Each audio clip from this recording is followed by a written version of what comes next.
První 2 sezóny jsem strávil na UP Makalu, což je křídlo pro šikovné začátečníky. Povedlo se mi na něm několik pěkných přeletů. Rád vzpomínám hlavně na svůj let z Rané do Německa a na 100-kilometrový let z Čerťáku do Plzně. Na výkonnější křídlo UP Summit jsem přešel, až když jsem si byl jist, že zvýší mou bezpečnost. Vyšší rychlost na speedu se hodí například při náhlém zesílení větru. Před přestupem jsem si summit vyzkoušel mimo jiné i na SIF a věděl jsem tedy, že ho zvládnu uřídit. Když jsem sami dostal, tak v Česku začal lockdown. Nové křídlo jsem proto pokřtil na Kanárských ostrovech. Povedl se mi tam pěkný 45-kilometrový let. Ale taky jsem jednou špatně odhadl směr větru a v údolí se dostal do rotoru. Nakonec jsem byl rád, že jen při přistání skončilo křídlo za plotem a nedopadlo to hůř.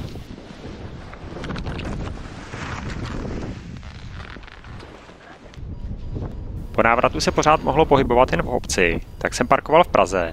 Na cukrák došel pěšky a měl jsem potom radost, když se mi k autu podařilo doletět zpátky. Z cukráku se občas dělají velké odlety. Mně se tam podařilo zaletět největší trojúhelník. Z větších úspěchů jsem se z podprostoru pokoušel odletět nebo udělat ještě větší trojúhelník. Zažil jsem tam taky asi nejnebezpečnější okamžik, jehož vážnost mi došla až po upozornění ostatních pilotů, za což jim děkuji. Při přistání jsem přeletěl těsně nad dráty, o kterých jsem do poslední chvíle nevěděl. Na Rané se mi podařil husarský kousek. Z velké smečky pilotů jsem odstartoval jako první. První stoupák vytočil s nejlepším českým přeletářem Karlem a po 124 km přistál jako poslední ze všech. Ostatní si mě dobírali, že přelítám Karla, ale já zůstal nohama na zemi s tím, že jeden podařený let toho o kvalitách pilota samozřejmě moc neřekne. Dobré počasí tehdy vydrželo dlouho, lítal jsem 6 dní v kuse. Podařil se mi průměrný let z Černého vrchu a neúspěšně jsem se pokoušel o trojúhelníky z Rané a Čerťáku. Vzhledem ke své nižší váze jsou pro mě trojúhelníky obzvlášť náročné, protože mi to moc neletí ani proti slabšímu větru. Další průměrný let z Rané měl vtipnou dohru. Po přistání na mě čekal fanoušek, který mě sleduje na YouTube a svezl mě na vlak.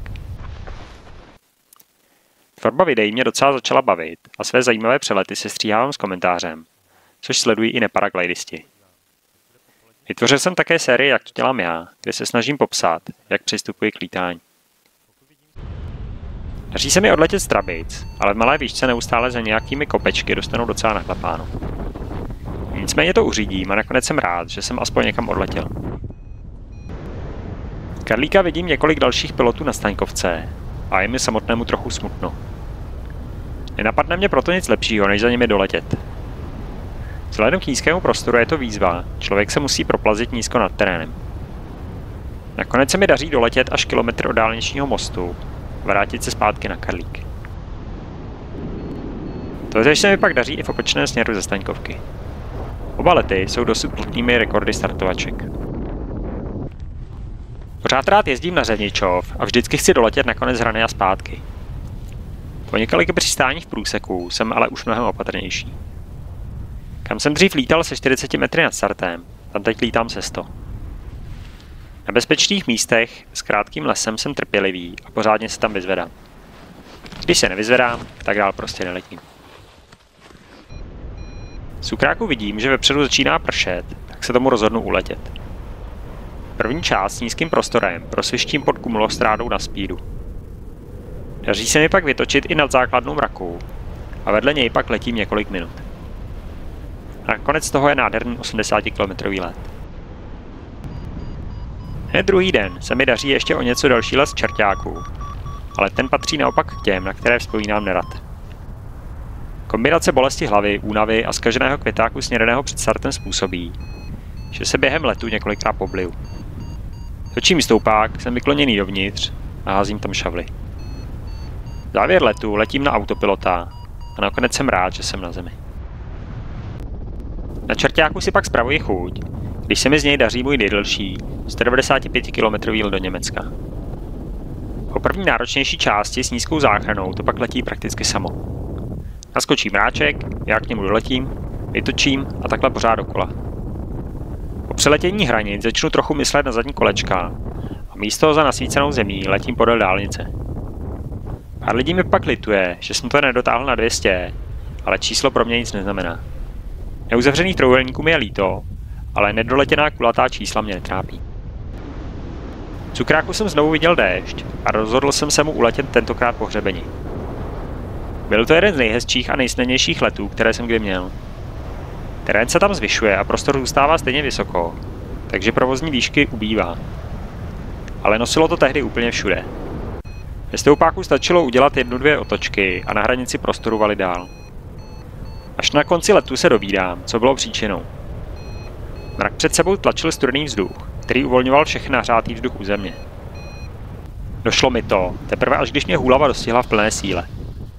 Horko těžko jsem se dostal na zem a byl jsem rád, že mě to nesfouklo jako svíčku. V té doby si na přehánky dávám podstatně větší pozor. Do Krkonoš jedu zkusit své první závody a je to hned mistrovství ČR.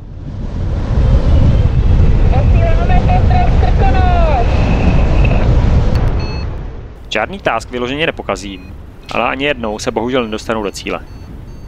Nedopadnu špatně. Jsem čtvrtý z 22 pilotů v kategorii standard. Ale závody mě moc nebaví. Vadí mi čekání před otevřením vzdušného startu a to, že mi někdo určuje trasu, kterou mám letět. Příjemná je pomoc ostatních pilotů při hledání stoupáků, ale nakonec většinou stejně lítám sám. Nejhezčí let během závodů se mi nakonec daří mimo soutěž z Kozákova poté, co v tásku všichni piloti standardu vyhnijou hned ze startu. Je to můj první pořádný flight trojúhelník, 43 km. V Česku se mi od té doby nedaří. Z Černé Hory rozletám ambiciozní trojúhelník, ale po druhém rameni končím na zemi. Z Emberger Almu se mi daří uletět tamnější klasický flight trojúhelník, který má 85 km. Ostatní piloti přemýšlí, jak to natáhnout na 100, ale já jsem rád, že jsem zvolil prakticky nejkratší možnou trasu. Uletěl jsem to myslím jen tak. Několikrát jsem se musel trpělivě zachraňovat z malé výšky. Lítání ve velkých horách mi přijde mnohem jednodušší, pokud člověk chápe údolky. Stačí se držet hřebene, stoupáky hledat nad žebry a před přeskoky nabrat pořádnou výšku. Stoupáky jsou většinou silnější a scenérie nádherné. V Liaku se mi podaří při pěkné lety 50, 60 a 70 km. Nakonec rany a zpátky, podobně jako v Řevničově. Kritický přeskok proti větru dvakrát nezvládnu, ale na třetí pokus jsem trpělivý a přes hodinu čekám na nabrání pořádné výšky. Pak se odvážně vydám ne vedle hlavního hřebene, kde to splachuje, ale nad něj, kde to cestou letí rovněji. Teprve před koncem přeskoku zabočím vedle hřebenem a napojím se na něj. Je to jedna z největších euforií, kterou jsem při lítání zažil. Tak jsem to přeskočil, sláva, letím, na start zpátky, to už dám v pohodě na svahůvku. V Liaku si taky půjčuji i NC křídlo ve velikosti S a okamžitě cítím, o kolik letí správně navážené a výkonnější křídlo rychleji. Samozřejmě ale taky rychleji opadá a reakce má o dost divočejší. Nakonec jsem rád, že ve slabých podmínkách mám křídlo, se kterým nejsem hned na zemi. A v silnějších jsem rád, že mi to tolik nenakope. Na Dolní Moravě se vzhledem k neznalosti terénu dostanu do míst bez možnosti přistání, ale naštěstí se tam vyzvedám. Mé druhé závody Krkonoše Open vypadají dost podobně jako ty první. Žádný task neskončí vyloženým neúspěchem, ale žádný taky nedoletím až do cíle. V Rakousku vyzkouším 3 startovačky. Wischling, Kösen a Schmittenhohe. Z prvních 2 se mi nepodaří odletět, se třetí jen kousek. Nejvíc si nakonec užiju festival v Kösenu, kde si vyzkouším 4 ENC křídla, včetně 2,5 lajny od ozónu. Tam má nevýhodu, že na ně nejdou dělat uši, které se při lítání pod prostorem kolem Prahy docela hodí, a nejde si dobře nacvičit klapance. Po svých prvních SIV jsem se téměř okamžitě přihlásil na další, protože jsem si při reálném lítání uvědomil, že mé reakce jsou pořád špatné. Během roku jsem se docela vylídal a mé reakce se podstatně zlepšily. S klapanci si většinou poradím ke své spokojenosti, nebo jim včasným zásahem úplně předejdu. Křídlo si nepřetahuji a mám ho pod kontrolou. Druhé SIV si ale i tak užiju. Udělám 23 full stallů, které samostatně netrénují. Zlepším se ve Vancouverech a zbyde čas i na překvápka. Full stall bez přípravy z jakékoliv pozice, negativka o 720 stupňů do full stallu, nebo crazy chicken. Ve slušném čase dokážu udělat i tak triviální věc jako 2 protisměrné 360, které ale zase tak jednoduché nejsou, když je člověk chce udělat co nejrychleji.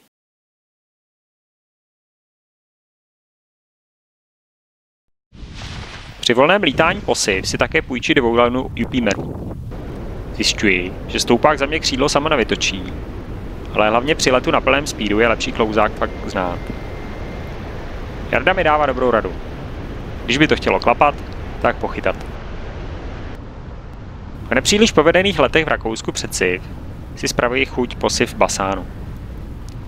Se skvělou partou tady uletím hned ze svých nejhezčích letů, 90 km návrat. Trojúhelník v rovinách na tohy až k prostoru. Tímto letem také potvrzuji své první místo v kategorii rozlet českého pohrávu paraglidingu. V tomto chvíli vypadalo, že mi ho můj týmový parťák Vítě na poslední chvíli vyfoukne jeho fenomenálním letem ze Sorici, ale nakonec jsem tímhle letem basánu prvenství uhájil. Mé lety z Rané a Čerťáků také byly nejlajkovanější ze všech českých přeletů sezóny, takže jsem vyhrál i tuto neoficiální disciplínu. Poprvé se podívám na srdce, ale ve slabém větru si jen prohlédnu zavětvené křídlo. Řada Berouňáků mnoho let sní o trase z Berouna do Knížkovic a zpátky. Jako prvnímu se mi daří doletět do Knížkovic. Knížkovice! Knížkovice! Po cestě dělám několik chytrých rozhodnutí. Pod hranicí prostoru letím vždycky stoupákem ještě trochu dopředu, takže pak nejsem tolik zafouklý za hranu.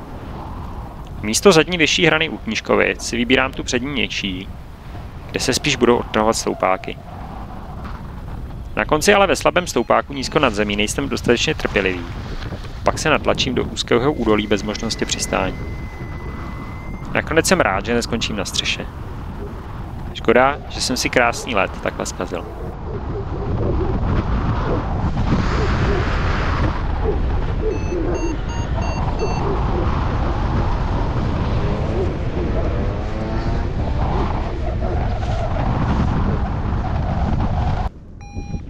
Jeviněves je ideální místo pro trénink přistání do svahu a startů z různých pozic. Podaří se mi zvednout i úplně ze zdola.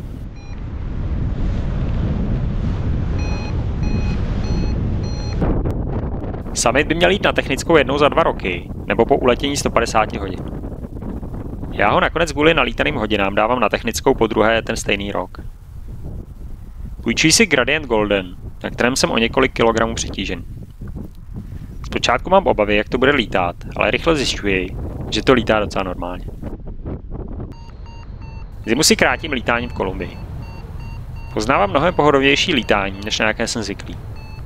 Skoro tady nefouká, což sebou přináší například to, že k hřebeni člověk může přiletět z jakékoliv strany.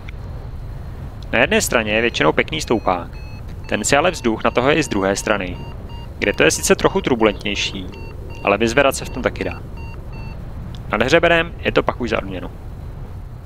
Za 50 letových hodin mi to nejednou klapne.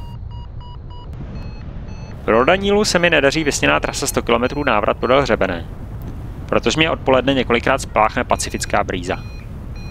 Ale i tak se mi podaří několik pěkných letů. 80 km návrat na půjčeném Drivhawku, fight trojúhelník 60 km v rovinách se 3 nízkými záchranami a fight 40 ve slabých podmínkách. V Pěrečenče jeden skvělý den nedocením a po návratu na start z obou stran hřebene přemýšlím, co se zbytkem dne. Další den se ale hecnu a na půjčeném ENC křídle Advanced Sigma uletím 104 km návrat. Ambiciozní 100 FI končí po 80 km déšť. Když mám výšku a není to na odlet, tak věnuji čas tréninku.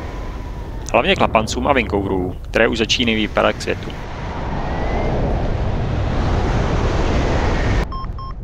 Z Berouna se mi podruhé daří doletět do Knížkovic, ale teprve z tracklogu zjišťuji, že jsem při návratu udělal stejnou chybu jako prvně. Nízko nad zemí jsem opustil slabý stoupák. Na rané se mi daří odstartovat z cesty skoro u přistávačky a vyzvedat až nad vrchol. I takovéto drobnosti mi udělají radost.